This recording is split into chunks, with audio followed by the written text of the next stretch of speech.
o início da sessão plenária da tarde de hoje. Vamos acompanhar ao vivo, direto do plenário. Peço à senhora secretária que faça a leitura da ata da sessão anterior. Ata da 31ª sessão ordinária do plenário do Supremo Tribunal Federal, realizada em 18 de outubro de 2023. Presidência do senhor ministro Luiz Roberto Barroso. Presentes à sessão os senhores ministros Gilmar Mendes, Carmen Lúcia, Dias Toffoli, Luiz Fux, Edson Fachin, Alexandre de Moraes, Nunes Marques, André Mendonça e Cristiano Zanin. Vice-Procuradora-Geral da República, doutora Ana Borges Coelho dos Santos. Abriu-se a sessão às 14h16, sendo lida e aprovada a ata da sessão anterior. Não havendo qualquer objeção quanto à ata, declaro-a aprovada. Aproveito para saudar os estudantes de Direito do Centro de Ensino Superior de São Gotardo, Minas Gerais, que estão na audiência e desejo que façam um bom proveito dessa sessão. Provavelmente vamos começar pelo terceiro, porque o ministro Gilmar não está aí em relação ao primeiro e o ministro Alexandre está retido no TSE e está vindo.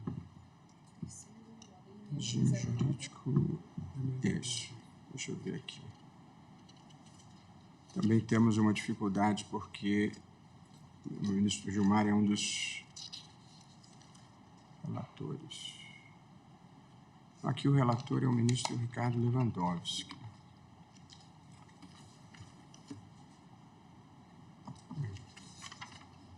Quinto. O quarto. Agentes comunitários, o relator é o ministro Alexandre. Súmula vinculante.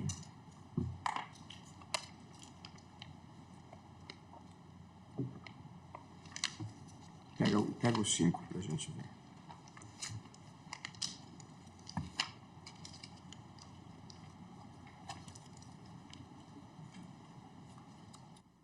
Aí será importante a presença do ministro Fachin. Mas aí dependemos do ministro Toffoli. Eu vou cumprimentá-lo. É que aqui a gente dependeria de uma alteração de redação na proposta do ministro Toffoli. No sexto, apropriação. No sexto, acho que é possível.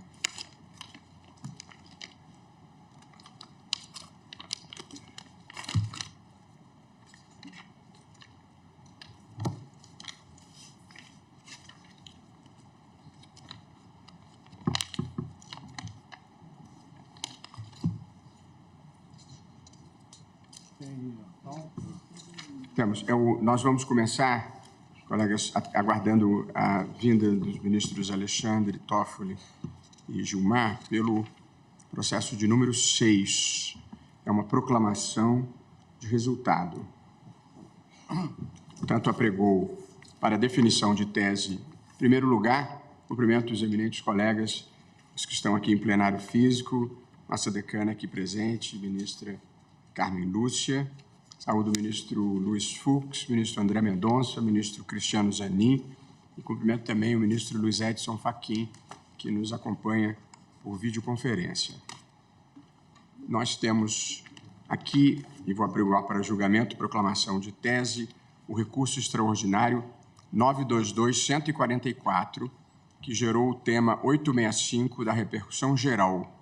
O tema é da minha relatoria, e cuida-se de saber se e como a justa e prévia indenização em dinheiro, assegurada pelo artigo 5º, inciso 24 da Constituição, se compatibiliza com o regime de precatórios instituído no artigo 100 da Constituição Federal. Nós estamos aqui, prezados ministros, numa situação em que temos 3 posições que foram objeto de manifestação. Saúdo, cravado, a presença do ministro Dias Toffoli. Muito boa ter a sua chegada nessa hora. Então, nós temos aqui a questão, originariamente era um caso do município de Juiz de Fora, e formaram-se aqui 3 correntes. A primeira corrente é posição do ministro Gilmar Mendes, antes de ler as teses, vou simplificar.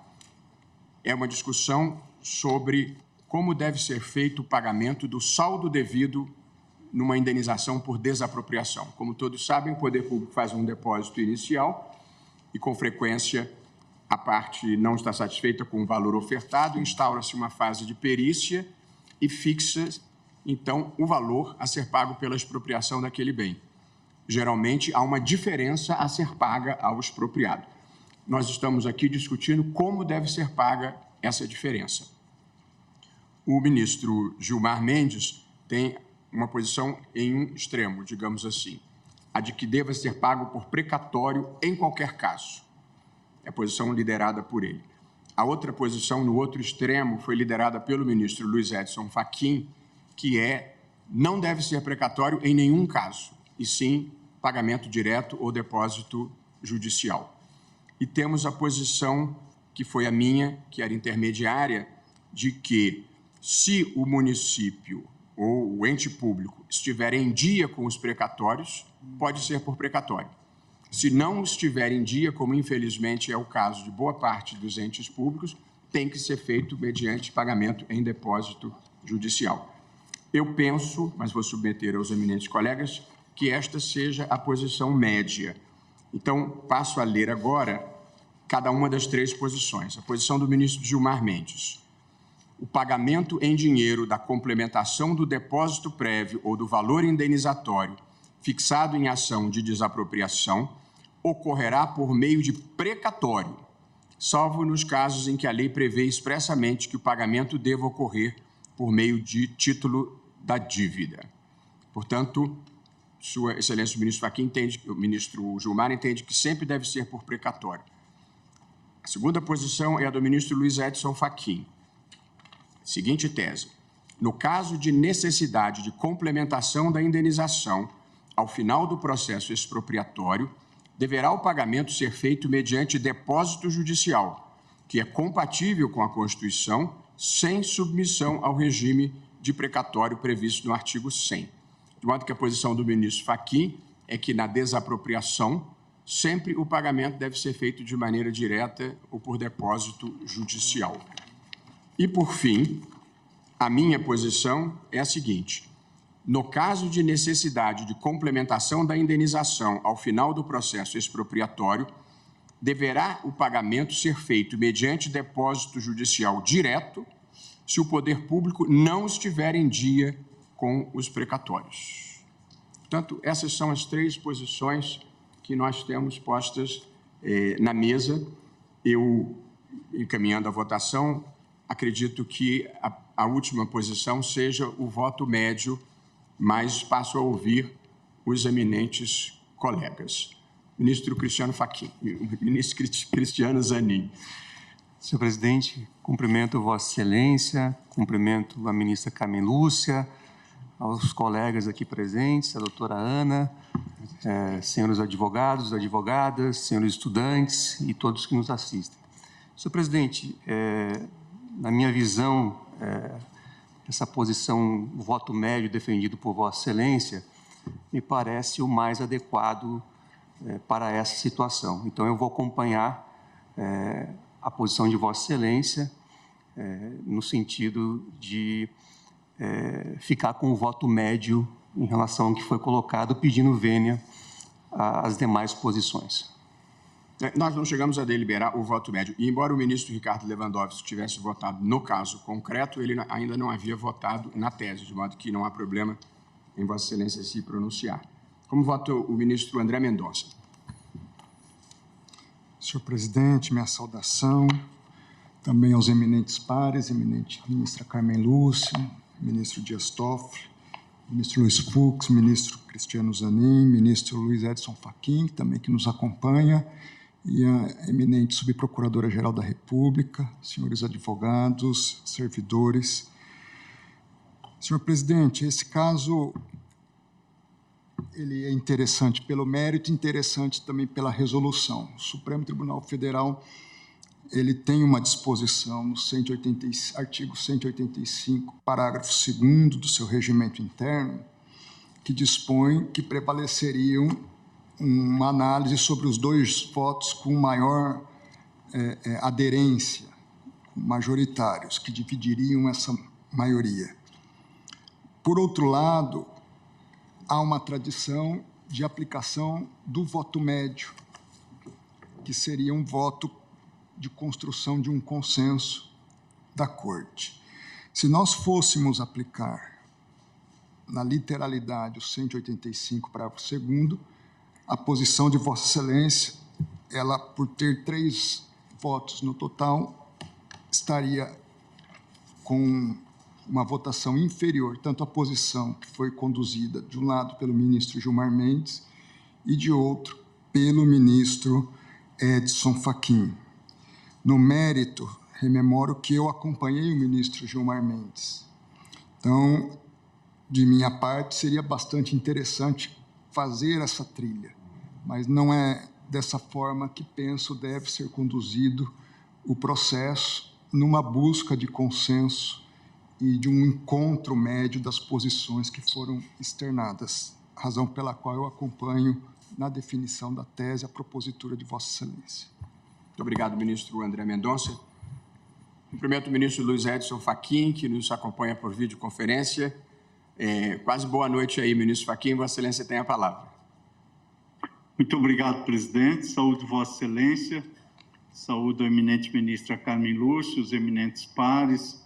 Senhor presidente, esse caso é uma daquelas hipóteses em que, no ambiente de construir soluções colegiadamente, há de se encontrar a posição que razoavelmente represente a condução majoritária do tribunal. E, como bem disse agora o eminente ministro André Mendonça, se nós formos contar os votos e adotarmos um critério, por assim dizer, mais exegético, poderíamos indicar um determinado caminho, embora houvesse, tanto na posição do ministro Gilmar quanto na minha, 4 votos em cada um dos sentidos. E, com Vossa Excelência, uma posição que teve o total de 3 votos. Nada obstante, presidente, eu creio que a posição de Vossa Excelência procurou encontrar determinados parâmetros para a complementação do pagamento, ou enfim, desse valor para o efeito de suplementar a indenização ao final do processo expropriatório. E esta, por assim dizer, condicionante que Vossa Excelência traduz na proposta de voto, que a rigor já é também uma proposta de tese para o tema, que o pagamento há de ser feito por depósito judicial direto, se o poder público não estiver em dia com os outros precatórios. Eu creio que essa formulação, embora não seja exatamente a formulação que constou do voto que proferi, mas é aquela que contempla um termo médio das compreensões, e médio aqui no sentido de encontrar uma posição que seja representativa dos debates e das divergências e também das convergências que o tribunal teve para, de fato, discutir, à luz de CPMA 865, a questão importante da justa e prévia indenização, eis que se trata de uma garantia constitucional. Logo, como se deve fazer o pagamento desta diferença apurada entre o valor do depósito inicial e o valor da efetiva indenização, nada obstante tenha eu entendido que devesse ser feito por depósito judicial, creio que a alternativa que Vossa Excelência abre, com a possibilidade do precatório, à luz dessa condicionante, acaba gerando, por assim dizer, um incentivo premial aos titulares da administração pública que se encontrem em dia com os pagamentos precatórios. Por isso, senhor presidente, nada obstante a posição que eu tenha defendido, eu, neste momento, e também na busca de uma compreensão, por assim dizer, per curiam, no desate do caso concreto, eu acompanho Vossa Excelência nessa busca de proclamação do resultado na presente sessão presencial, subscrevendo a proposta que entendo estar sobre a mesa de ser o voto de Vossa Excelência representativo desta percepção consensual majoritária do Tribunal. Portanto, acompanho Vossa Excelência como voto. Obrigado, ministro Luiz Edson Fachin. Ministro Nunes Marques está... Eu ouço, então, o ministro Luiz Fux. Senhor presidente, eu adoto o voto médio, até porque, em termos finais, o resultado será esse. Certamente, não estarão em dia com os precatórios, vão ter de efetivar o pagamento em dinheiro, como sugeriu, primeiramente, o ministro Edson Fachin. Não me recordo qual foi o corrente que eu adotei, mas hoje, tendo essa oportunidade de votar, eu estou acompanhando o voto de Vossa Excelência. Vossa Excelência o havia acompanhado, ao ministro Fachin. Por isso é que... E, na prática, Vossa Excelência tem toda a razão. Como quase todos os entes estão atrasados, vai acabar sendo pagamento direto. Como voto eminente, ministro Dias Toffoli. Boa tarde, senhor presidente. Na pessoa de Vossa Excelência, cumprimento a todos os presentes e a querida ministra Carmen Lúcia e também a senhora vice-procuradora-geral. Senhor presidente, a repercussão geral foi fixada para saber se e como a justa prévia e prévia indenização em dinheiro, assegurada pelo artigo 5º, 24 da Constituição da República, se compatibiliza com o regime de precatórios instituídos no artigo 100 da Constituição Federal. Ou seja, essa complementação, como bem salientou Vossa Excelência, no início do voto, já da tese, era saber essa complementação de que forma se dará o pagamento. Se o inicial é em dinheiro, a tese proposta pela recorrente era de que a complementação também deveria ser em dinheiro. Eu fiquei vencido, ao lado de alguns colegas, no sentido de negar provimento, ou seja, que tudo fosse por precatório. Essa tese, essa posição ficou vencida, foi dado provimento ao recurso, ou seja, alguma coisa tem que se dar em dinheiro. Eu fiquei vencido e, colegiadamente, respeito a posição da maioria. A posição do ministro Luiz Edson Fachin é de que deveria pagar toda a complementação em dinheiro.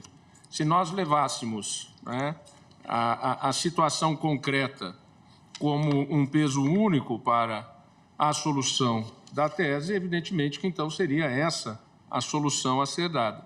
Vossa Excelência, que formou com a maioria, e inclusive é o relator do caso, Vossa Excelência apresentou uma tese que é bastante inteligente, como só é acontecer, e bastante razoável. Ou seja, se o sistema de precatórios está solvente, está com a sua anualidade orçamentária em dia, ou como diria aquele famoso apresentador, está com o carnê em dia... Senão quem ganha é a carta.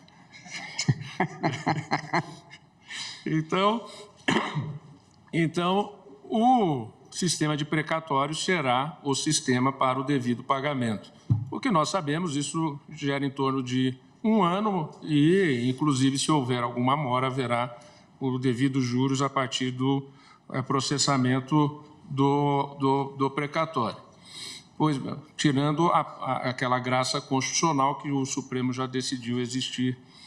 Pois bem, então, senhor presidente, eu entendo, e já assim forma uma maioria nesse sentido, que a tese de Vossa Excelência é uma tese que traz uma solução per curiam, realmente, como agora o ministro Fachin, que tinha a tese mais ampla, no sentido que foi o pedido do recurso, né, de que toda a solução fosse em valor pecuniário, de depósito imediato, e a solução de Vossa Excelência eu penso que é consentânea e até mais próxima do que eu votei. Então, fico muito à vontade para também me somar à solução de tese proposta por Vossa Excelência, novamente cumprimentando Vossa Excelência pelo equilíbrio sempre nessas soluções. Muito obrigado, ministro Dias Toffoli. Como vota a nossa decana, querida ministra Carmen Lúcia? Senhor presidente, senhores ministros, senhora vice-procuradora-geral interina, senhores advogados, cumprimento especialmente os estudantes mineiros aqui presentes, que nos honram, que já foram cumprimentados pelo presidente. Senhor presidente, eu votei no sentido de acompanhar o voto do ministro Fachin, inicialmente, juntamente com a ministra Rosa Weber. Mas, nesta tentativa, nessa busca que Vossa Excelência empreende exatamente de chegar a um consenso, acho que a possibilidade de ser feito o depósito judicial direto, quando não houver atrasos excessivos, que é o atraso de precatórios, que levaria, portanto, a não se ter o depósito nem prévio, nem em dinheiro, neste caso haveria realmente um retardo, com esta possibilidade de, portanto, em cada caso, vai se verificar se o depósito vai ser feito para atender ao comando constitucional, considerado exatamente a condição do ente que está executando a desapropriação, eu, então, reajusto no sentido da tese para acolher a proposta média de Vossa Excelência, média no sentido de que nem tudo será por precatório, pode ser que seja, ou nem tudo será em depósito de dinheiro, a depender das condições, portanto, do ente que realiza a desapropriação. É como voto, senhor presidente, agradecendo a palavra. Muito grato, ministra Carmen Lúcia. Saúdo, porque não havia feito por falha minha ao início, a doutora Ana Borges Coelho dos Santos, vice-procuradora-geral da República, que nos acompanha. Cumprimento o ministro Nunes Marques, que estava por vídeo e agora está presente. Ministro Cássio Nunes Marques, nós estamos discutindo a tese final, teve a oportunidade de acompanhar, e, portanto, o tribunal, unanimemente até agora, está acompanhando a tese média, que é, basicamente, se o ente público estiver em dia com os precatórios, ele pode pagar a indenização expropriatória por precatório, mas se não estiver em dia, tem que pagar por depósito judicial. Como vota Vossa Excelência? Quero cumprimentar todos os presentes na pessoa de Vossa Excelência, ministro-presidente, Luiz Roberto Barroso. Quero dizer que eu vi todas as discussões, estava conectado desde o início da sessão e acompanho o voto, digamos assim, o voto médio, o voto intermediário, que agasalha, creio que de forma mais adequada, as teses propostas. É como voto, presidente. Muito obrigado, ministro Cássio Nunes Marques. Portanto, a tese de julgamento ficou fixada no seguinte teor: no caso de necessidade de complementação da indenização, ao final do processo expropriatório, deverá o pagamento ser feito mediante depósito judicial direto, se o poder público não estiver em dia com os precatórios. E, como consequência, nós estamos, então, provendo o recurso extraordinário. Esse é o resultado. Ministro Dias Toffoli, há uma proposta de súmula vinculante de Vossa Excelência que vou apregoar. É uma proposta que tem uma sugestão de complementação do ministro Luiz Edson Fachin. É o item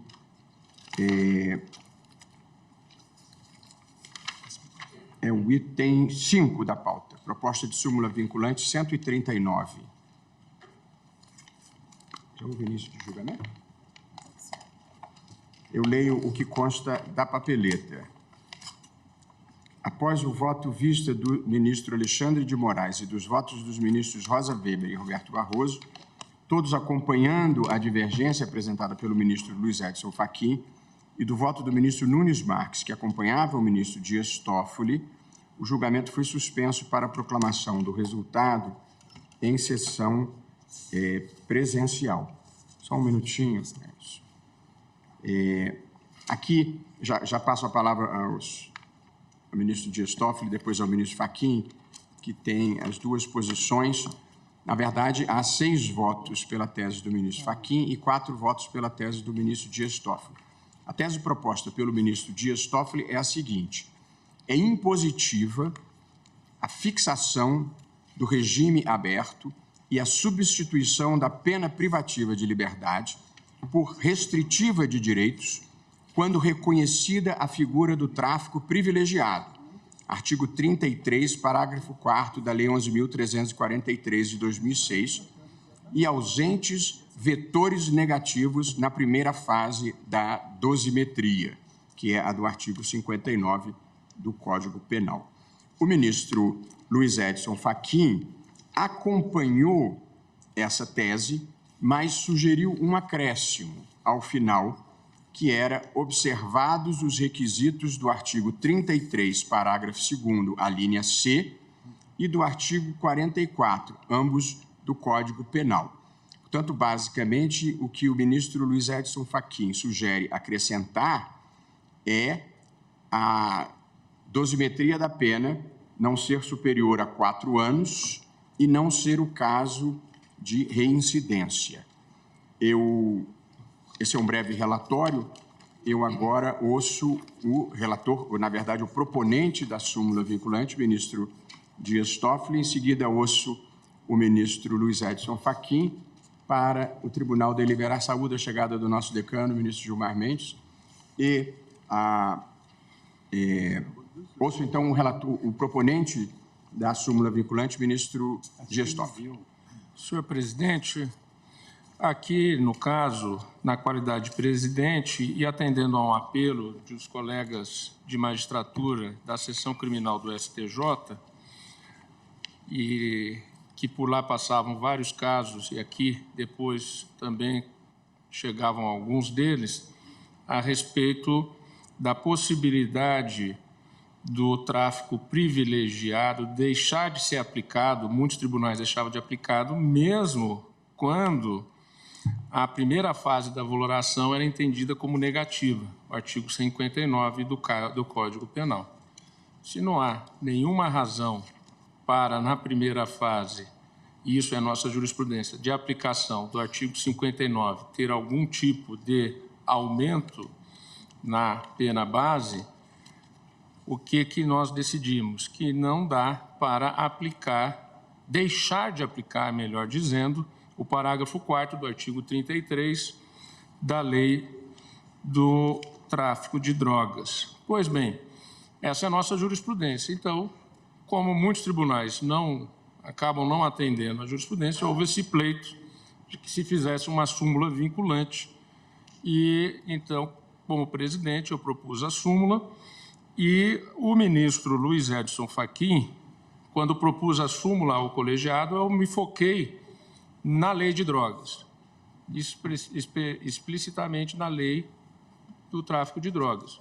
O ministro Luiz Edson Fachin, de uma maneira como só ia acontecer, fez uma sugestão que ela é realmente necessária, penso eu, aperfeiçoa a tese original ao trazer aquelas hipóteses em que o Código Penal, nos dispositivos que Vossa Excelência já fez referência, trazem outros benefícios também ao acusado, na hipótese de não ser reincidente, por exemplo, do artigo 33, parágrafo 2º, a linha C, e quanto ao artigo 44 do Código Penal, no que diz respeito aos benefícios relativos à transformação da pena de recidiva de liberdade em prestação de serviços à sociedade. Pois bem, então eu entendo, senhor presidente, isso aqui estava no sistema virtual e vindo aqui para o presencial, eu quero agradecer o ministro Luiz Edson Fachin e os colegas que o acompanharam, porque realmente a tese fica de uma maneira bastante aperfeiçoada e, por isso, então, eu adiro à proposta de voto do ministro Luiz Edson Fachin. Muito obrigado, ministro Dias Toffoli. Já saudei a presença do ministro Gilmar Mendes e também do ministro Alexandre de Moraes, que estava retido no Tribunal Superior Eleitoral, prestando bons serviços à nação. Ouço agora o eminente ministro Luiz Edson Fachin. Muito obrigado, presidente. Reitero meus cumprimentos a Vossa Excelência e os eminentes pares que já estavam na sessão e os que agora também se encontram.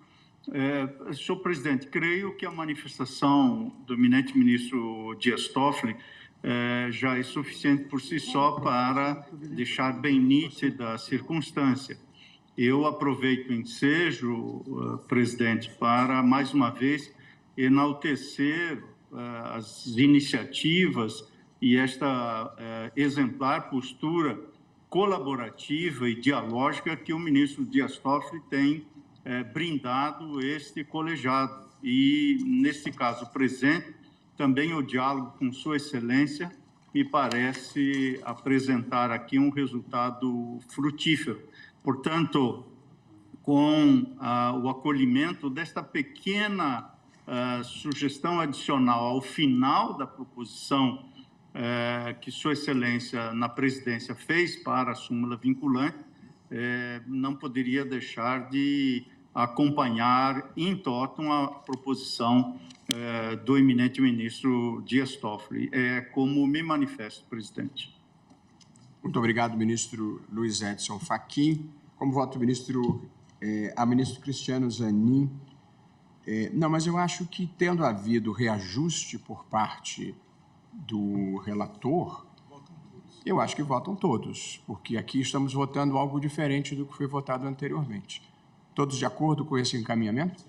Então, ouço o ministro Cristiano Zanin.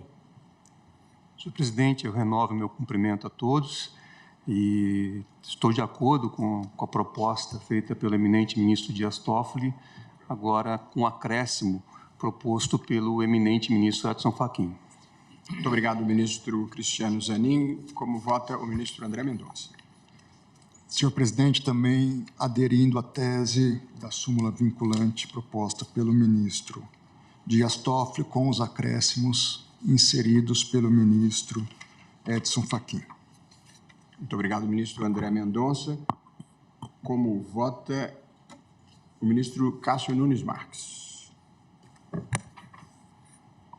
Senhor presidente, renovo os cumprimentos a todos. Eu já tinha até sinalizado que aderi também a...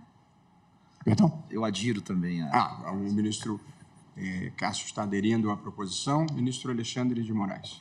Boa tarde, presidente. Cumprimento Vossa Excelência, a ministra Carmen, todos os colegas, a subprocuradora, a vice-procuradora-geral aqui presente. Presidente, eu já havia, no virtual, acompanhado esses acréscimos do eminente ministro Edson Fachin. Agora, com esse reajuste, acompanho integralmente o ministro Dias Toffoli. Muito obrigado, ministro Alexandre. Como vota o ministro Luiz Edson Fachin? Apenas para cumprir a formalidade. Pois não, presidente. Voto no sentido de acompanhar o ministro Dias Toffoli na proposição original com o ajuste que Sua Excelência acolheu. Muito obrigado, ministro Fachin. Como o ministro Luiz Fux acompanha. Senhor presidente, eu esqueci de saudar Vossa Excelência, a ilustre procurador da República, o nosso decano, razão pela qual faço agora, e eu efetivamente havia acompanhado o ministro Edson Fachin. Com esse reajuste agora, só me resta, por coerência, acompanhar a tese que, se não me engano, fica assim. É impositiva a fixação do regime aberto e a substituição da pena privativa de liberdade por restritiva de direitos, quando reconhecida a figura do tráfico privilegiado e ausentes vetores negativos na primeira fase da dosimetria, observados os requisitos do artigo 33, parágrafo 2º, linha E, e do artigo 44, âmbito do Código Penal. Acompanho, então, essa tese do ministro Dias Toffoli, não é, ministro? Acompanho o ministro Dias Toffoli. Certo. O ministro Dias Toffoli é o apresentador da proposição e já reajustou. Portanto, mantém essa posição. Ministra Carmen Lúcia. Também, senhor presidente, acompanho agora o voto do ministro Dias Toffoli com o reajuste apresentado. Obrigado. Como voto o ministro Gilmar Mendes. Senhor presidente, cumprimentando Vossa Excelência, cumprimentando a ministra Carmen, cumprimentando todos os colegas, também acompanho agora o voto com o acréscimo do ministro Dias Toffoli. Obrigado, ministro Gilmar Mendes. E, portanto, proclamo o resultado, que é a aprovação importante de uma nova súmula vinculante do seguinte teor. E Vossa Excelência acompanha. Eu acompanho. É impositiva a fixação do regime aberto e a substituição da pena privativa de liberdade por restritiva de direitos, quando reconhecida a figura do tráfico privilegiado e ausentes vetores negativos na primeira fase da dosimetria observados os requisitos do artigo 33, parágrafo 2º, a linha C, que é do quantitativo da pena, e do artigo 44, que é o da reincidência, ambos do Código Penal. É importantíssima a aprovação dessa súmula e eu cumprimento o ministro Dias Toffoli pela iniciativa, apesar do risco de ficarmos inundados de reclamações, porque muitos tribunais não vinham seguindo a jurisprudência do Supremo Tribunal Federal nessa matéria. Para que as pessoas possam entender do que se trata, o tráfico privilegiado é o que vem definido no parágrafo 4º do artigo 33 da Lei de Drogas, 11.343, e o parágrafo 4º diz o seguinte: nos delitos definidos no caput e no parágrafo deste artigo, que é o artigo dedicado ao tráfico, na lei específica, as penas poderão ser reduzidas de 1/6 a 2/3, desde que o agente seja primário, de bons antecedentes e não se dedique às atividades criminosas nem integre organização criminosa. E o que aqui se está determinando é que se substitua a pena privativa de liberdade por restritiva de direitos, pela constatação a que todos nós chegamos, ministro Toffoli, de que prender esses meninos primários por pequenas quantidades de drogas, quando não façam parte do crime organizado, na verdade, é fornecer mão de obra para o crime organizado dentro das penitenciárias. Considero uma iniciativa muito importante e, em seguida, vamos identificar o número da súmula e publicá-la adequadamente. E agora, espero que não tenhamos que substituir os HCs que nós julgamos aqui por reclamações e que venham os tribunais a afirmar a jurisprudência agora sumulada em súmula vinculante pela Corte.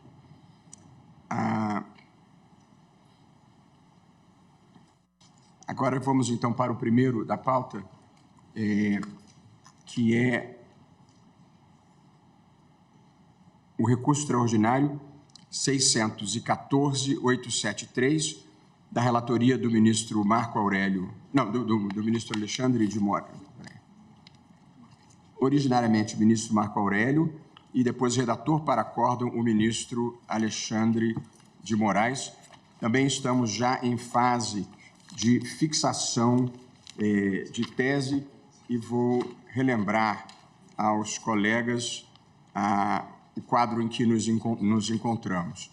Aqui é um recurso extraordinário contra acórdão que considerou inconstitucional política de cotas na Universidade do Estado do Amazonas, que reservava 80% das suas vagas para candidatos que, 1, comprovem haver cursado as 3 séries do ensino médio em escolas públicas ou privadas do Estado do Amazonas, e 2, não possuam curso superior completo ou não o estejam cursando em instituição pública de ensino.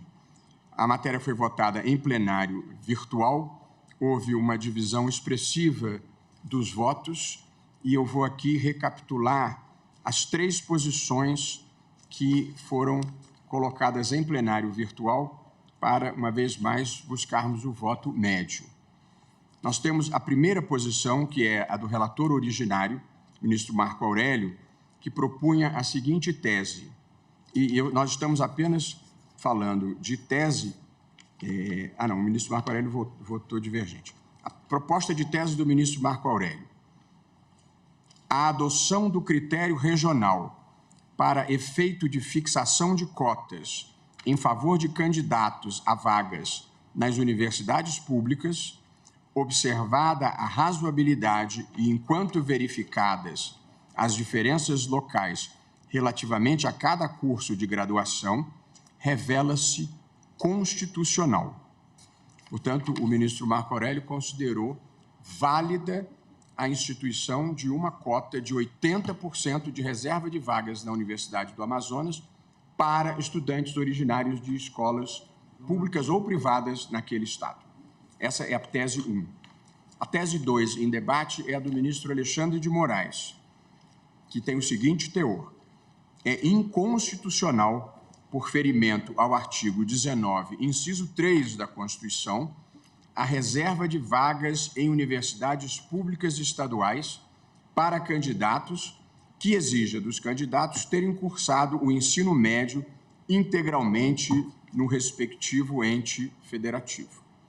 Portanto, a posição do ministro Alexandre de Moraes é a extrema oposta à do ministro Marco Aurélio, que considerou legítima e o ministro Alexandre considera ilegítima. A minha proposta e a posição do ministro Alexandre de Moraes teve o voto dele próprio, da ministra Rosa Weber, do ministro Fachin e do ministro Gilmar. A terceira proposição, que era a minha, tem o seguinte teor: é inconstitucional política de cotas para ingresso em universidade pública estadual que estabeleça reserva de 80% das vagas para candidatos egressos de escolas localizadas no território do respectivo ente federativo, diante da violação aos artigos 19.3, 206.1 e 208.5 da Constituição, que claramente se extrai. Eu vou deixar o ministro Marco Aurélio ficou numa posição isolada. A posição do ministro Alexandre tem 4 votos, a minha tem 5 votos, e eu vou tentar uma redação que concilie as duas, mas, basicamente, o ministro Alexandre considerou que a reserva de vagas não é válida em qualquer hipótese, e eu considerei que não era válida nesta hipótese de 80%. Eu estava propondo uma tese alternativa para submeter aos colegas, mantendo um pouco a posição da maioria, mas me aproximando da posição do ministro Alexandre, que seria a seguinte: é inconstitucional política de cotas para ingresso em universidade pública estadual que estabeleça critérios desproporcionais e discriminatórios de reserva de vagas para candidatos egressos de escolas localizadas no território do respectivo ente federativo, diante da violação aos artigos 19.3, 206.1, 208.5 da Constituição. De modo que, em lugar de vedar taxativamente, eu propus que se vedasse quando se estabelecesse um percentual desproporcional e discriminatório. E me pareceu que essa alternativa era razoável, porque pode existir a situação, e acho que de fato existe, de que estudantes, por exemplo, um curso muito disputado, medicina, e que, num estado de menor poder aquisitivo, os candidatos de São Paulo ou do Rio de Janeiro consigam conquistar todas as vagas naquele estado e depois voltarão para os seus estados de origem, deixando o estado que financia a universidade desabastecido daqueles profissionais. De modo que eu achei que era razoável deixar uma margem, que eu não quis fixar ainda percentualmente, porque a situação de Rondônia é completamente diferente da do Rio Grande do Sul, que é diferente da de Mato Grosso. Portanto, eu deixo uma janela estreita, porque tem que ser proporcional e não pode ser discriminatório, mas admito essa possibilidade. Então, é uma tese um pouco menos intensa do que a minha anterior, um pouco mais próxima do ministro Alexandre, mas que ainda admite a eventualidade da reserva de vagas. Ouço Vossa Excelência, ministro Alexandre. Eu queria fazer uma ponderação, aliás, coincidentemente, na qualidade de cidadão amazonense. Eu estava muito focado na lei do Amazonas. Vossa Excelência é cidadão amazonense? Sou cidadão amazonense, não sabia? A vida é surpreendente. Pois é. Mas a realidade é a seguinte: é muito diferente o estado do Amazonas. Quem estuda em Manaus, a própria Procuradora da República sabe como é grande o estado, e quem estuda muito mais distante da capital. Então, uma reserva de vaga tende a haver, no meu modo de ver, deixar o critério da proporcionalidade em aberto, talvez nós não consigamos alcançar o escopo que a gente pretende. Talvez... Vossa Excelência sugeriria já identificar um percentual? 80% realmente completamente 80%, fora de propósito. Todos nós, menos o ministro Marco Aurélio, já derrubamos, consideramos inconstitucional. Nós já declaramos inconstitucional a lei do Amazonas. Nós agora estamos em busca de um critério, de uma tese. Isso. Ministro Alexandre. Presidente, cumprimento novamente Vossa Excelência. Presidente, com todo respeito, apesar da boa intenção, o artigo 19, inciso 3º, veda de forma absoluta isso.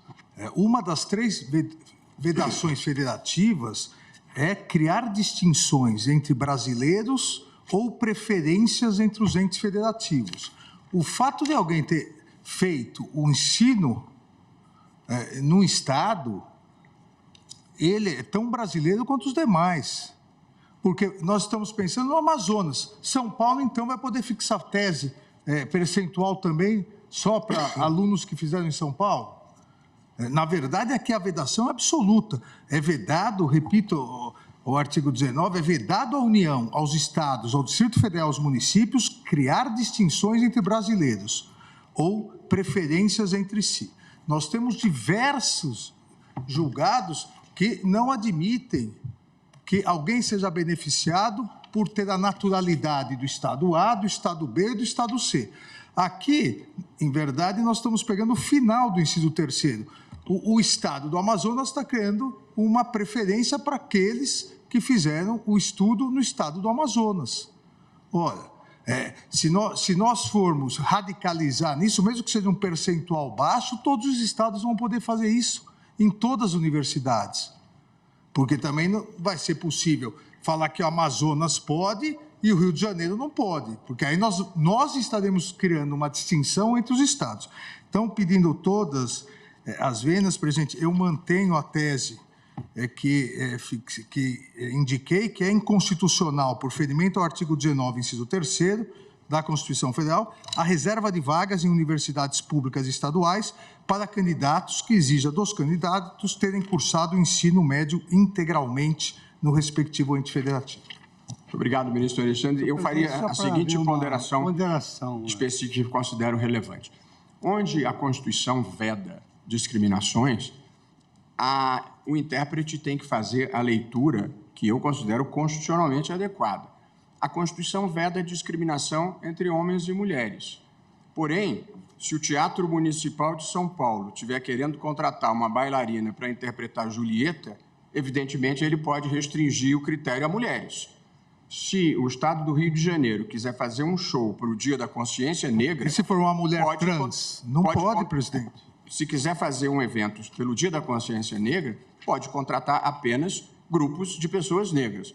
Portanto, a vedação de discriminação, ela existe para evitar que se faça uma distinção por um critério que não seja razoável e para um fim que não seja legítimo.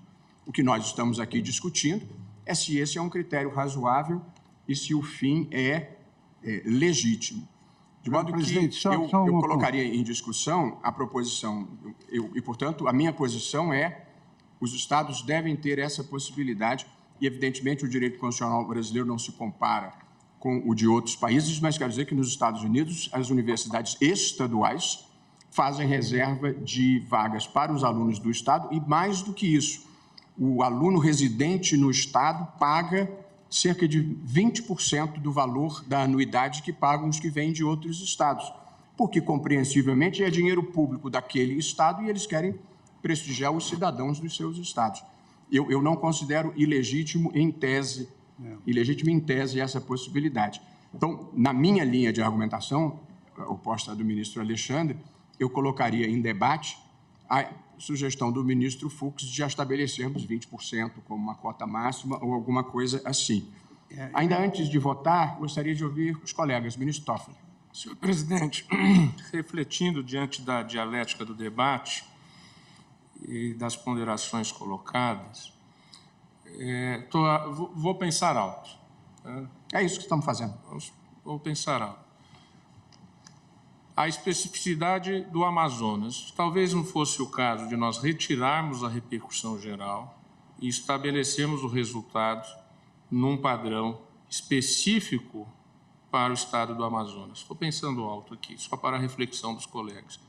Porque aí eu penso que atende àquilo que ponderou o cidadão amazonense, ministro Luiz Fux, carioca de nascimento, mas que recebeu da Assembleia Legislativa do Estado do Amazonas o respectivo título de cidadão amazonense, e também a preocupação do ministro Alexandre de Moraes. Veja, aqui é reserva de vagas para as universidades estaduais. Então, o Estado de São Paulo financia, com 9% do seu orçamento, as 3 universidades estaduais: a Universidade de São Paulo, a Universidade de Campinas e a Universidade Estadual Júlio de Mesquita Neto. E, além disso, 1,5%, não é, o Instituto de Pesquisa Avançada. Isso. O Instituto de Pesquisa Avançada. Então, o orçamento de São Paulo, ele é bloqueado em cerca de 11% para a área de pesquisa, ensino e extensão.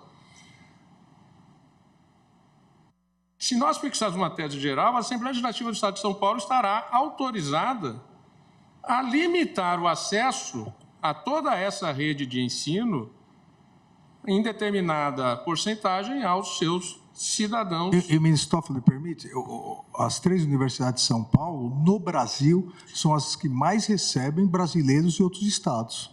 Corretamente, ao meu ver.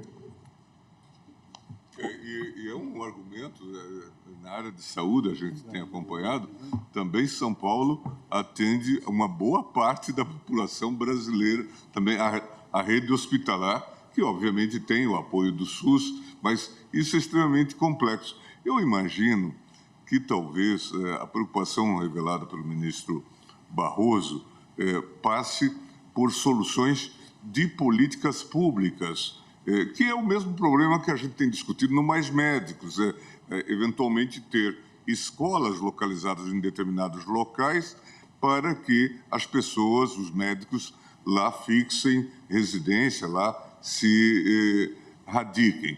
Mas continua havendo problema, no caso do curso de medicina, que é a preocupação, eventualmente, para exercer a profissão, tem que se fazer residência. E tem que se fazer residência, normalmente, fora desses locos, dessa sede. Busca-se, então, os grandes centros. Então... E aí fica.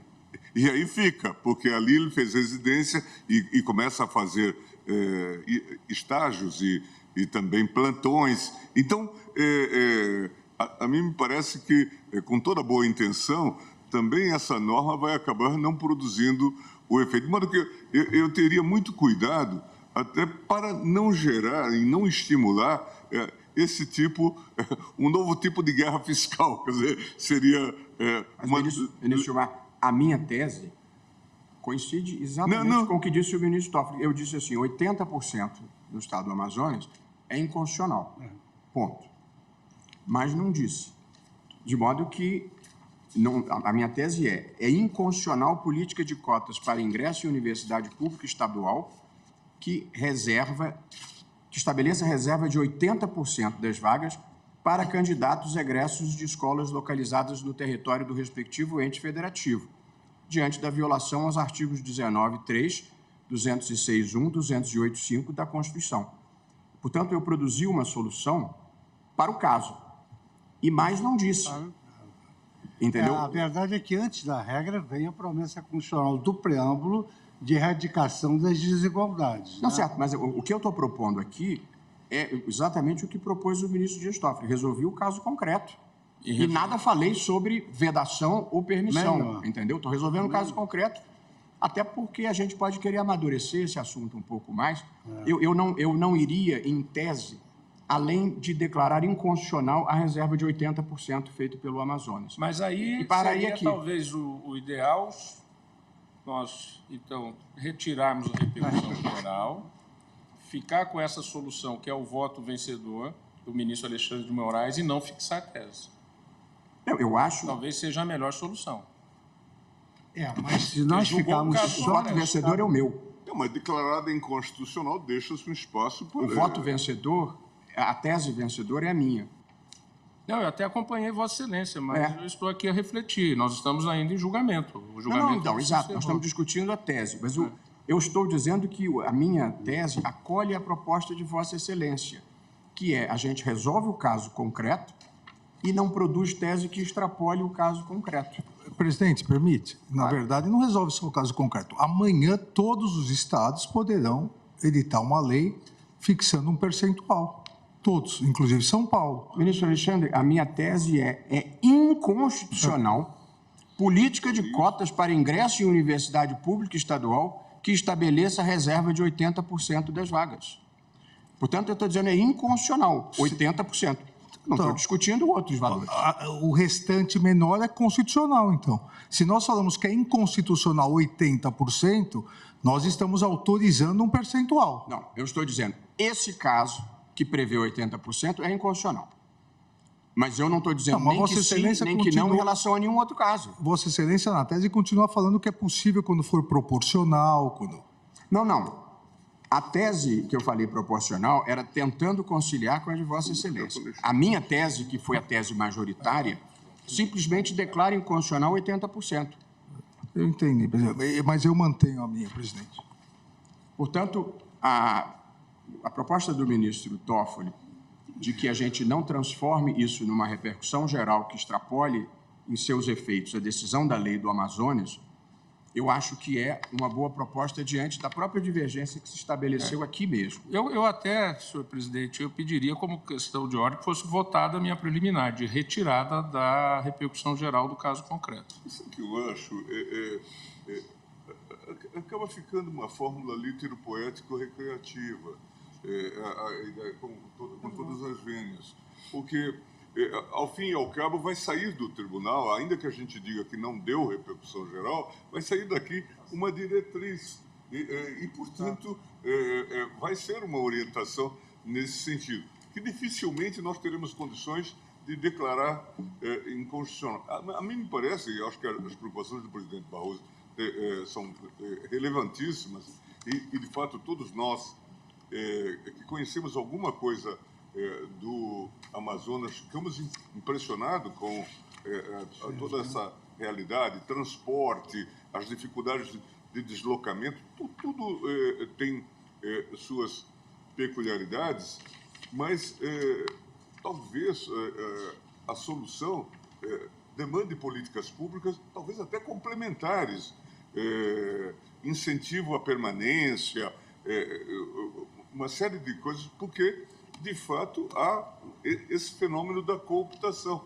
Acabam por estudar em locais próximos à sua residência, mas depois se deslocam para os grandes centros, onde são atraídos por outras facilidades. De modo que, a mim me parece que talvez fosse mais ortodoxo ficar na fórmula de declarar a inconstitucionalidade à luz do artigo 19 da Constituição da Não Discriminação e, claro, até fazer um apelo para que se engendrem fórmulas e meios de resolver essa questão. O mesmo debate que a gente está tendo com mais médicos, né, sobre a necessidade de ter escolas em determinados locais, que também não é garantia de que essas pessoas lá ficarão depois da conclusão do curso. Tudo indica que continuam nesse processo de mobilidade, se não houver políticas públicas adequadas. Eu temo que nós acabemos por encetar uma série de leis que certamente virão no dia seguinte, até porque o legislador estadual é muito pródigo nesse tipo de concepção. Eu acho que essa atual composição, acho que talvez com exceção da ministra Carmen, não viu aqui, mas nós tivemos uma série, acho que o ministro Pertence até brincava, o cidadão tocantinense. Então, teve uma série de leis que davam privilégios ou prerrogativas ao cidadão do Tocantins. Então, no intuito de fixar e de valorizar esse profissional. Eu faria essa ponderação. Eu vou submeter, então, ao julgamento a proposta... vou submeter, ministro Fux, a julgamento a proposta do ministro Dias Toffoli de, preliminarmente, decidirmos apenas o caso concreto, retirada a repercussão geral, e o caso concreto nós já decidimos e declaramos inconstitucional a lei do Amazonas. Portanto, ouço o ministro Cristiano... O redator do acordo ficou o ministro Alexandre. O relator sou eu. Não. O redator sou eu, do acordo. Presidente. O redator é Vossa Excelência, tem razão. Porque retirada a repercussão geral, então eu indago do redator do acordo. Vossa Excelência, no voto de Vossa Excelência, Declara inconstitucional, Eu mas, declaro inconstitucional, exatamente. mas no caso concreto, declaro inconstitucional. negou provimento ao recurso da universidade que queria aplicação da Exato. Na verdade, nós tivemos 9 votos declarando inconstitucional. Isso. Então, se for retirada a repercussão geral, só seria declarado, na verdade, mantendo a decisão do Tribunal de Justiça do Amazonas. Então, indago o ministro Cristiano Zanin se concorda com a retirada da repercussão geral. Eu concordo, senhor presidente.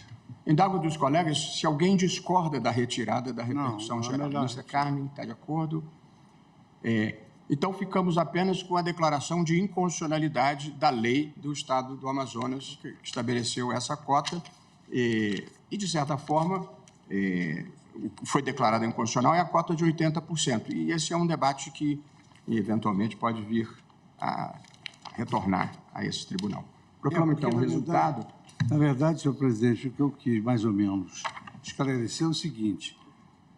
A Universidade do Amazonas poderia, ela, num percentual que nós fixássemos, permitir que houvesse essa cota para quem estuda muito distante de Manaus. Essa que foi a minha ideia. Eu entendi. O que nós estamos fazendo ao retirar a repercussão geral, nós nem abrimos essa porta, nem fechamos essa porta. Esse assunto não tem uma posição definitiva do Supremo. 80% tem, ninguém acha 80% Aí legítimo. a lei estadual lá pode, de alguma Então, maneira... proclamo o resultado. O tribunal, por maioria, apreciando o tema 474 da repercussão... Não, o tribunal, por maioria, retirou a repercussão geral anteriormente atribuída à questão e julgou inconstitucional a lei número tal do Estado do Amazonas. Ok? E aí a gente complementa. Muito obrigado a todos pelo debate.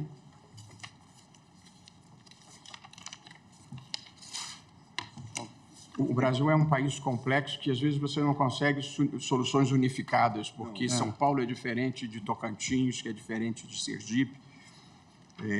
E, portanto, talvez seja melhor mesmo a gente rediscutir isso numa outra situação. Agora é o número... Aqui é o da reserva de vagas, já votamos.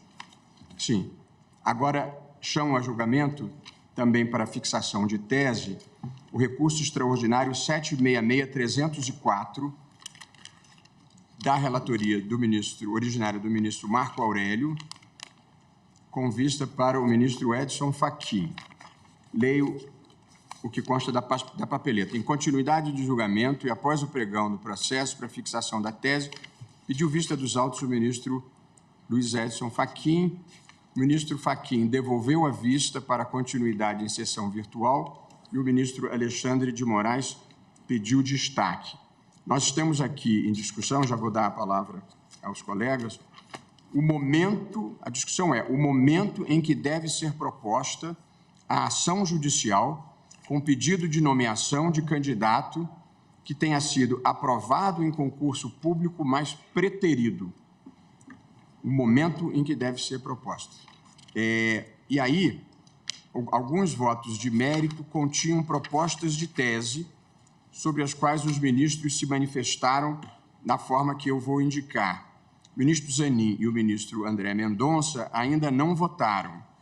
O ministro Marco Aurélio, a ministra Rosa Weber e o ministro Ricardo Lewandowski já votaram nas teses, inclusive, e pelo critério que assentamos aqui no tribunal, o voto deles vale. Portanto, as três teses, prezados colegas, são as seguintes. Tese do ministro Marco Aurélio, relator. A nomeação, considerado concurso público, deve ser buscada judicialmente no prazo de validade nele previsto. Portanto, a posição do ministro Marco Aurélio é de que a impugnação judicial, por ter sido preterido em nomeação em concurso público, só pode ser ajuizada essa demanda no prazo de validade do concurso. Tese 1. A tese 2 do ministro Alexandre, que é bem próxima dessa, diz o seguinte: a ação judicial, visando ao reconhecimento do direito à nomeação de candidato aprovado fora das vagas previstas no edital, cadastro de reserva, deve ser ajuizada dentro do prazo de validade do concurso público e ter por causa de pedir preterição ocorrida na vigência do certame. Portanto, na visão do ministro Alexandre de Moraes, a ação tem que ser ajuizada durante o prazo de validade do concurso. E a terceira posição, que é a do ministro Luiz Edson Fachin, é a seguinte: a ação judicial visando ao reconhecimento do direito à nomeação de candidato aprovado fora das vagas previstas no edital, cadastro de reserva, deve a. ter por causa de pedir preterição ocorrida na vigência do certame, portanto, coincidência com a do ministro Alexandre, e b. ser proposta dentro do prazo de prescrição na legislação. Portanto, essas são as três propostas postas na mesa. Como o destaque foi pedido pelo ministro Alexandre, eu dou a palavra à Sua Excelência. Perdão? O ministro Alexandre cancelou o destaque. Sim. Então, eu dou a palavra ao ministro Fachin, que apresentou a última proposta para sustentá-la. Nós tivemos 3 votos pela proposta do ministro Marco Aurélio, foi o próprio ministro Marco Aurélio, o ministro Fux e a ministra Rosa Weber. O ministro Fux pode mudar se quiser, o voto da ministra Rosa Weber vai ser computado aqui. A proposta do ministro Alexandre teve o voto dele próprio e o meu, e a proposta do ministro Fachin teve a posição dele, a do ministro Dias Toffoli e a do ministro Ricardo Lewandowski. E eu já gostaria de adiantar que eu estarei reajustando para acompanhar o ministro Fachin, a quem passo a palavra. Muito obrigado, presidente. Creio que Vossa Excelência fez o resumo completo de como se encontra o estado da arte nessa matéria que diz respeito ao tema de repercussão geral 683, na ambiência desse recurso ordinário 766-304. Também Vossa Excelência esclareceu os pontos de contato e a diferença que há entre a formulação do ministro Alexandre de Moraes e aquela que eu trouxe à colação, que é, na verdade, essa parte que Vossa Excelência deu ênfase na questão específica do prazo, do lapso temporal dentro do qual a medida judicial deva ser ajuizada. Apenas para avançar na argumentação que nos leve a fixar a tese, a preocupação importante neste caso é de tratarmos de candidatos aprovados e que, obviamente, nada obstante serem aprovados, havendo o chamado cadastro de reserva, a orientação que me parece consolidada desse tribunal é que não há direito subjetivo à nomeação. Portanto, apenas para que elucidemos, deixar bastante nítido que não estamos tratando desta matéria. A outra circunstância que também me parece relevância diz respeito, portanto, à questão da preterição, ou, enfim, que haja algum prejuízo à eventual ordem classificatória, é que essa preterição, podemos dizer imotivada ou até mesmo arbitrária, deve ter surgido dentro do prazo de validade do concurso. Ou seja, colocadas essas questões, remanesce, portanto, esse ponto distintivo entre o voto do ministro Alexandre e o meu voto. Sua Excelência entende que a demanda a ser proposta, no caso concreto, era uma ação ordinária, mas, obviamente, em outras hipóteses, podemos até imaginar um mandado de segurança, mas seja qual for a demanda escolhida por quem se veja na condição de titular de um direito subjetivo que tenha sido ofendido, o tema é saber se essa demanda deve ser também ela, além de ter havido uma preterição dentro do prazo de validade, também a demanda será aforada dentro do prazo de validade. Pelo que leio da proposta então formulada pelo ministro Alexandre.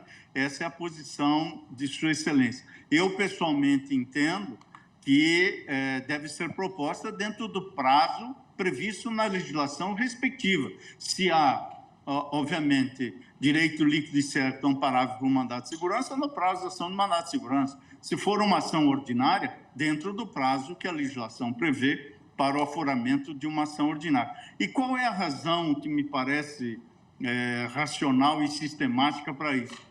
Porque a preterição ocorrida dentro do prazo de validade, numa hipótese, que obviamente seria o limite em última ratio das hipóteses imagináveis, essa preterição pode ocorrer no último dia ou nos últimos dias do prazo de validade do concurso. E o candidato aprovado vir a ter ciência dela, ou até mesmo porque foi no apagar das luzes da validade do concurso, vir a ter ciência logo depois, dia seguinte, dias depois, e portanto, limitar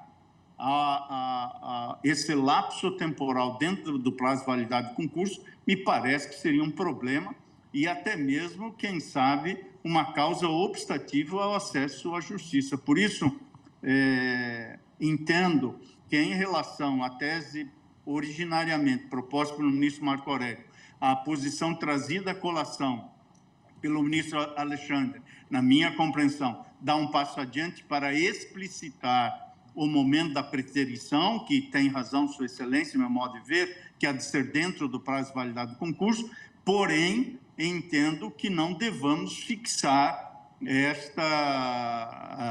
este lapso temporal para o ajuizamento também dentro do prazo de validade, e sim dentro do prazo em que se sujeitam à incidência do transcurso do lapso temporal às respectivas pretensões. Por isso, presidente, mantenho a formulação da tese tal como eu houvera sugerido, e Vossa Excelência reproduziu hoje, e eu me permito apenas para elucidar mais uma vez que tem o seguinte teor: a ação judicial visando o reconhecimento do direito à nomeação de candidato aprovado fora das vagas previstas no edital, entre parênteses, cadastro de reserva, deve ter por causa de pedir preterição ocorrida na vigência do certame e B, ser proposta dentro do prazo previsto na legislação.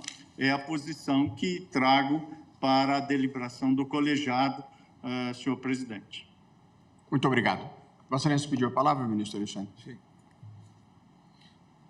Presidente, para ficar mais fácil a votação, Vossa Excelência aderiu à tese do ministro Fachin.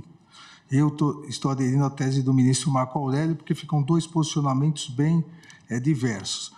Então, o ministro Marco Aurélio, acompanhado pela ministra Rosa e pelo ministro Luiz Fux, mantinham a questão de a nomeação considerada do concurso público deve ser buscada judicialmente no prazo de validade nele previsto, que foi exatamente o item 1 da minha tese. Eu só depois especifiquei mais que nesse prazo, tendo por causa de preterição ocorrida na vigência do certame. Mas posso retirar isso. Obviamente, se aparece depois uma causa, uma fraude, alguma coisa, ao prazo possível. O ponto que o ministro Fachin chamou a atenção e que me preocupa é que, se for, por exemplo, nos últimos dias do prazo de validade do concurso, eu acharia normal que ele tivesse, por exemplo, o prazo de 120 dias do mandado de segurança para poder impugnar. Presidente, senão ele decai do direito. O grande problema é atravancar todos os concursos, porque ele tem o prazo do concurso, 2 anos. Se nós formos estabelecer um prazo prescricional lá para frente, abrir um outro concurso depois, ele demorou tanto tempo para entrar com a ação, vai atravancar esse concurso que a vaga já estava aberta. Então, me parece que o prazo de validade do concurso já é possível, obviamente, ele ingressar. Por que coloquei, tendo por causa de pedir preterição ocorrida na vigência do certame? Porque, obviamente, se a causa é no certame, ele não pode ser surpreendido lá no final, porque a causa é do concurso, ele tem os 2 anos de validade do concurso. Mas, como ficaram essas duas teses, me parece meio óbvio que, claramente, se aparecer uma causa faltando 2 dias, não é uma causa de preterição por causa do certame. Aí ele teria um mandado de segurança normalmente. E se nós... Eu entendo a preocupação de Vossa Excelência de o concurso não ficar indefinidamente em aberto. Se nós prevíssemos, por exemplo, o prazo do mandado de segurança continua a ser 120 dias. Se for, eu estou tentando atender a preocupação do ministro Fachin e a do ministro Alexandre. A preocupação do ministro Alexandre é não deixar um concurso indefinidamente aberto para ser impugnado a qualquer tempo, que acho que é uma preocupação relevante. E acho que a preocupação do ministro Fachin de que o candidato pode ser surpreendido por uma preterição na última semana, e se nós inovássemos um pouco e disséssemos até 120 dias após o término do prazo, que é o prazo de um mandado de segurança e não se estenderia indefinidamente. Portanto, não se retiraria o direito de o candidato impugnar, mesmo que a posteriori, mas fixaríamos um prazo no tempo, que é o prazo do mandado de segurança, que, de resto, seria a providência cabível em um ato dessa natureza. O que os colegas pensam desse ajuste assim, intermediário? Presidente, com todas as vênias aqui, se aparecer uma questão específica que não esteja ligada ao concurso, é por isso que eu quis especificar, mas a tese do ministro Marco Aurélio fala nomeação considerado concurso público. Se aparecer um ato superveniente que gere a preterição do candidato, a ele tem direito ao mandado de segurança. Mas eu acho a manutenção desse prazo de validade no concurso, eu acho que dá maior segurança jurídica. O sujeito foi o 5º colocado no concurso. 4 foram nomeados e aí, na última semana, pulam ele e nomeiam o 6º. Aí, como expirou o prazo do concurso, ele não pode impugnar? Não. Se na última semana nomeia, ele vai entrar com a impugnação no dia seguinte. Presidente, olha, a vida não é assim. É assim, sim. Não, ministro Alexandre, mas aqui há uma ponderação a ser feita em relação a concurso. A preterição pode acontecer, e não é incomum, que, estando nos últimos dias, o ministro Barroso tem razão, há um certo movimento, pelo menos, para não deixar exaurir o prazo daqui a uma semana ou daqui a 5 dias, sem que haja nomeação desses concursados, desses aprovados. Então, se faltando 48 horas, como o ministro Barroso disse, nomeia-se alguém, mas ao invés de nomear o 8º, nomeia-se o 5º, ele não tem, às vezes, nem tempo de saber isso. Se for na sexta-feira, por exemplo, e vai... Então, eu acho que o prazo proposto, com todas as vênias, ao meu querido ministro Fachin, é que ele está propondo 5 anos, que é o decreto 20.910. 5 anos, você já fez outro concurso, já mudou o direito, já mudou, aí realmente eu acho que não é razoável. Porém, com todas as vênias, é evidente, entenderam a preocupação. Porém, acho que quando Vossa Excelência expunha, primeiro, a questão da preterição, que é importante que fique estabelecido, como Vossa Excelência tinha inicialmente proposto, quer dizer, nós não estamos mudando a nossa jurisprudência, que sempre foi no sentido de que preterido surge o direito à nomeação. Aí é que ele poderia falar. Mas aqui é um caso de cadastro de reserva, ou seja, ele não foi aprovado mesmo nas vagas, mas ele foi numa sequência, e isso foi homologado. Então, eu acho que, neste caso,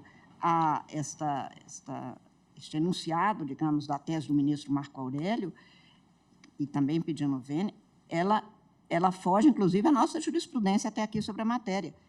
Claro que estamos falando só do prazo de ação judicial. Agora, ação judicial pode ser, como diz o ministro Barroso, um mandado de segurança. E é o que normalmente acontece mesmo. É comum isso. Faltam poucos dias para exaurir o prazo do concurso, seja os 2 anos, seja a prorrogação com mais 2. Nas últimas horas, nomeia-se em preterição. E ele não tem mais ação judicial? Não, ação judicial tem, olha aqui, a tese não impede, porque ela diz assim, ter por causa de pedir preterição ocorrida na vigência do certame. Esta era a tese do ministro Alexandre.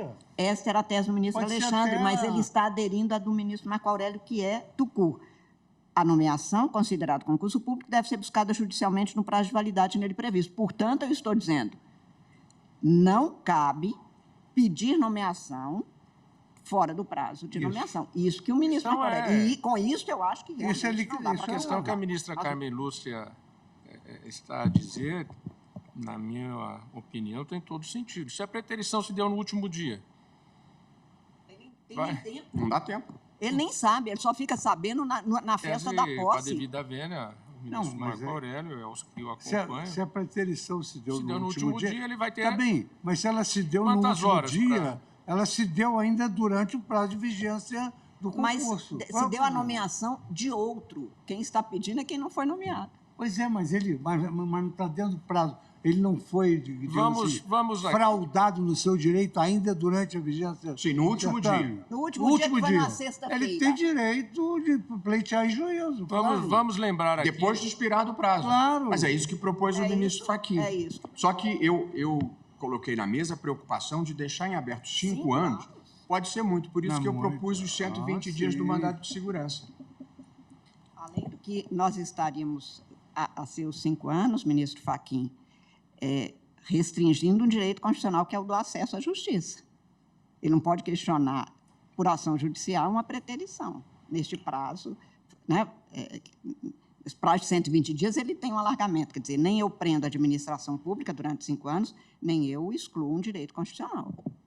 Os tribunais superiores, aqui, penso eu, até o Supremo já placitou, situações fáticas, não são hipotéticas, em que se deixou vencer o prazo de concurso para contratar temporariamente, no dia seguinte. Isso é que a nossa jurisprudência, não é, ministro Toffoli? É no sentido de que, enquanto tiver concursado aprovado, e aqui eu estou falando de cadastro de reserva, enquanto tiver concursado aprovado, a nossa jurisprudência até aqui tem sido que não pode abrir outro concurso. Não pode abrir. A não ser que se justifique, nós fazemos até ressalvas na jurisprudência. 4 anos depois, mas aí já teria exaurido o prazo até deste cadastro de reserva. Eu penso que fixarmos um prazo aqui é um tanto quanto aleatório. Por isso eu acompanhei a tese do ministro Edson Fachin e vou me manter fiel ao voto proferido, mas ainda aberto aos debates. Se a ideia dos 120 dias não tiver maioria, eu também vou ficar com a tese do ministro Fachin.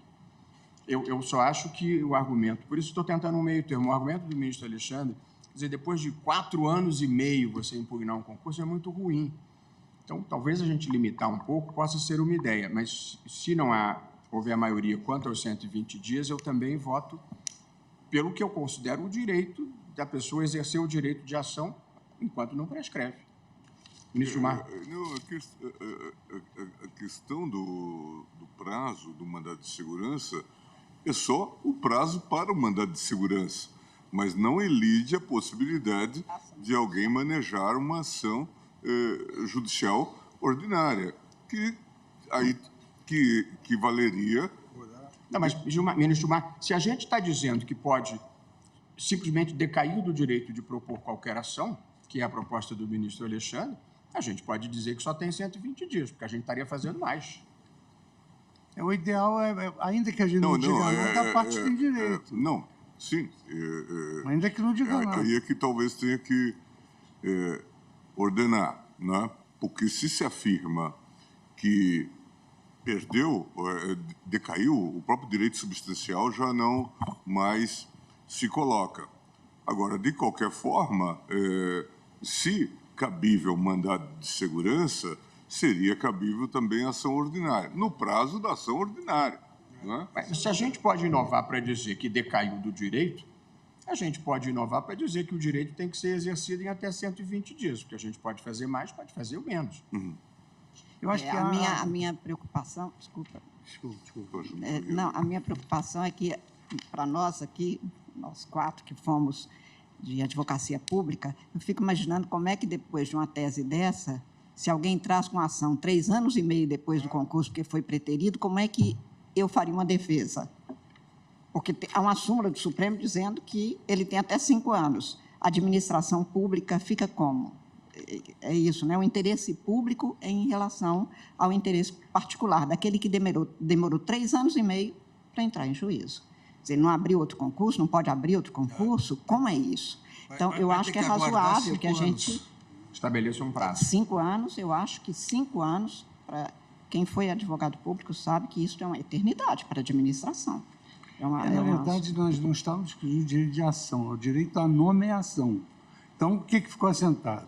Quando for aprovado dentro do número de vagas, quando houver preterição na nomeação por não observância na ordem de classificação, tem até a súmula 15ª do Supremo, no primeiro item tem o recurso ordinário, e terceiro, quando surgirem novas vagas, ou for aberto novo concurso durante a validade do certame anterior e ocorrer a preterição de candidatos aprovados fora das vagas de forma arbitrária e motivada por parte da administração. Isso foi o que nós julgamos. Gostariam que eu retirasse de pauta para a gente refletir um pouco mais? Acho que sim, mas ainda pensando alto, senhor presidente, e agora também sempre acompanhando minha sempre presidente ministra Carmen Lúcia, com as ponderações da experiência de Sua Excelência na Procuradoria do Estado e na administração pública,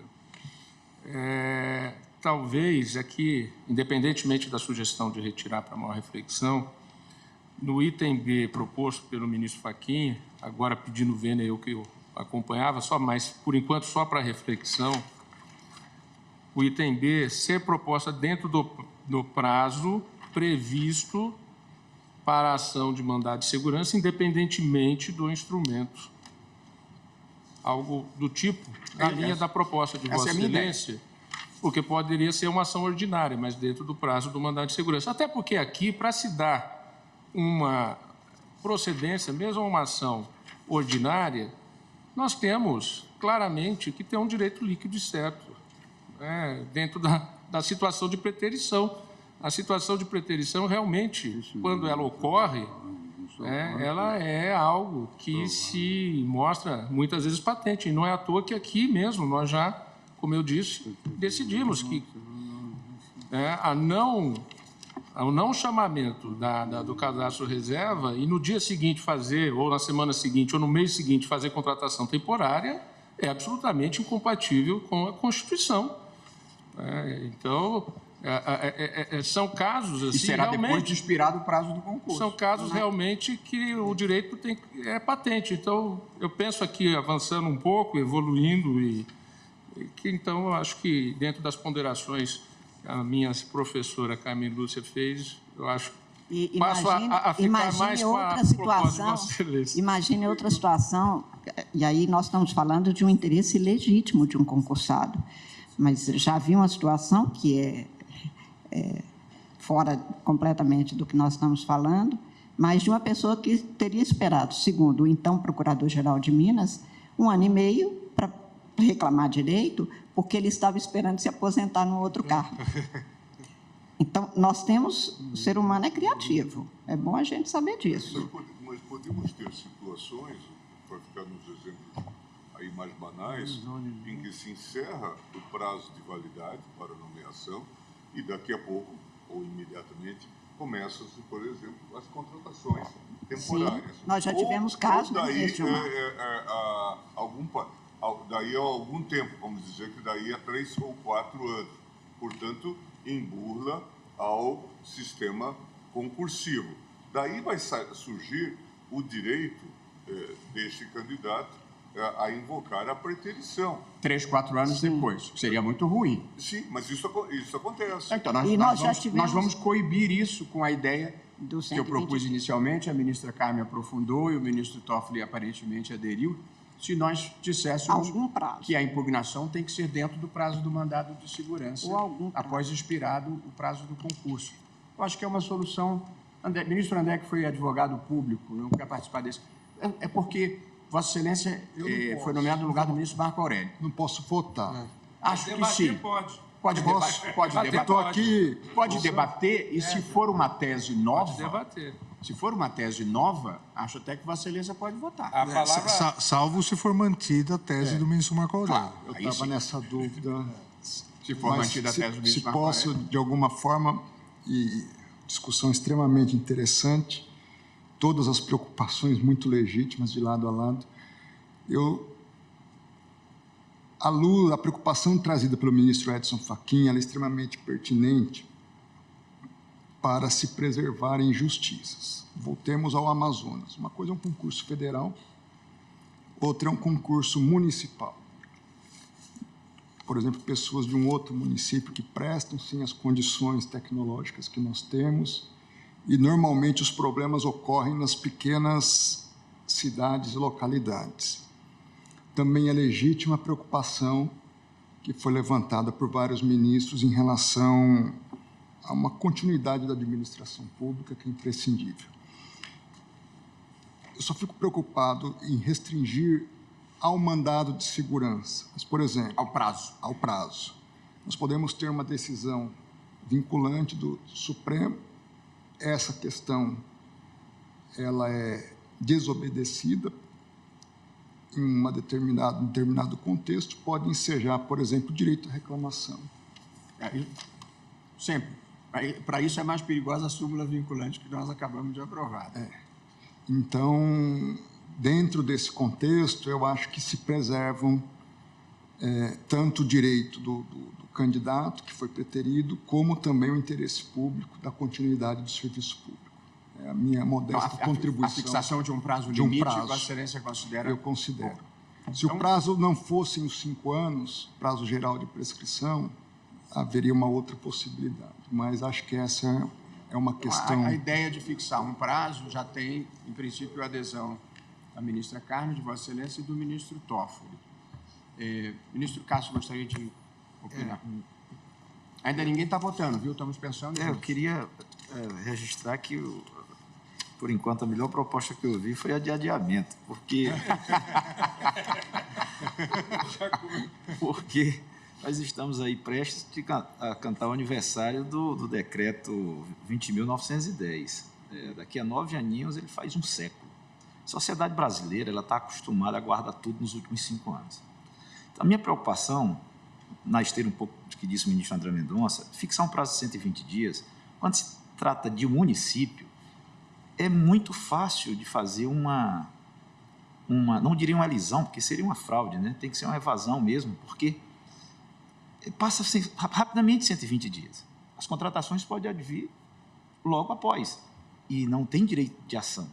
Então, por que eu acho que a gente deve amadurecer um pouquinho? Nós já trabalhamos com esse sistema há muito tempo. Então, eu também acho esse prazo um pouco alongado. Mas nós temos condições de levantar estatísticas do quanto prejuízo foi causado às administrações públicas nesse período. Eu, por exemplo, eu não tenho esse levantamento agora. Então, não posso assegurar que a sociedade brasileira está tendo um prejuízo pequeno, substancial, em razão desse prazo.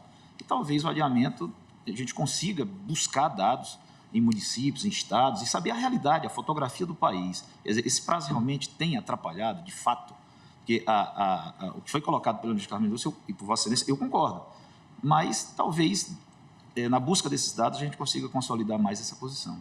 E aí, quem sabe, chegar até uma outra solução de fixação de prazo, né? Então, o ministro Cássio opina pelo adiamento. Ministro Zanin, ainda sem votar, só para termos um apanhado geral. Senhor presidente, eu também compartilho aqui de todas as preocupações e, efetivamente, me parece que o prazo de 5 anos seria um prazo longo.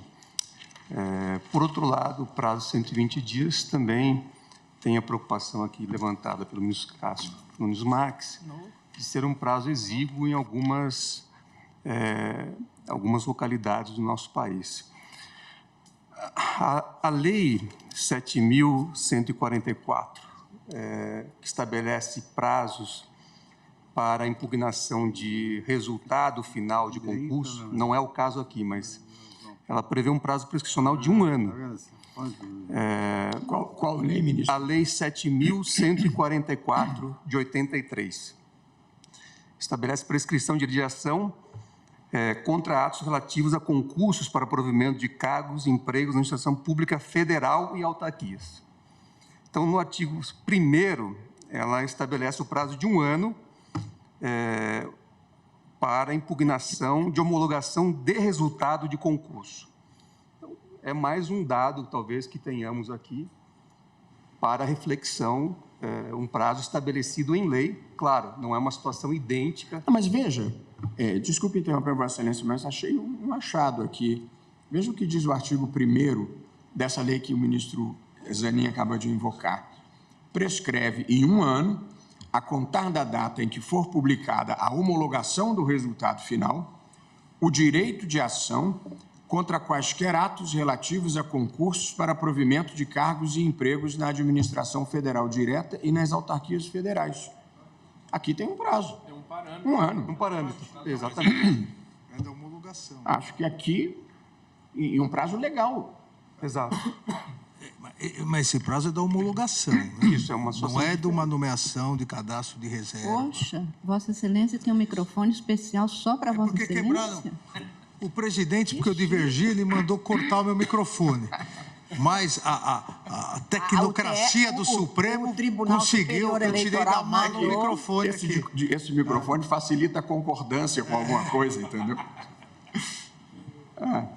Eu achei... Eu também vou encaminhar no sentido do adiamento. Do adiamento. Então, Vamos adiante. mas...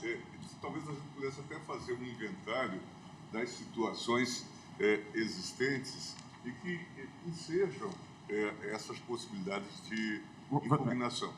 Vou só esperar o ministro Zanin acabar de se pronunciar, mas eu penso que tenha sido um achado esse dispositivo legal, porque eu acho que ele equaciona o nosso problema aqui. Pois não, ministro Zanin? Seria um parâmetro, talvez, um pouco mais próximo da situação que estamos aqui Acho até que é uma analisando. solução legal para o nosso problema, aqui para nós. Muito bem. Então, adiamos a solução. Evidentemente, se fosse fácil, o ministro da Rosa já teria proclamado, né? Deixou, não proclamou pelas dificuldades que existiam. E, então, eu preciso consignar, porque há uma novidade, que é o voto vista do ministro Fachin, e, portanto, nós vamos dizer, após o voto vista do ministro Fachin, ou a reiteração do voto vista do ministro Fachin, com a apresentação de proposta de nova tese,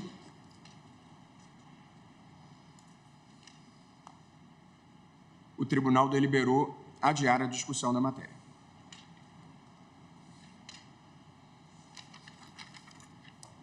Muito bem. São 15h52. Começar qualquer coisa agora, nós vamos ter que quebrar o meio, de modo que vou fazer o intervalo e retomamos após o intervalo.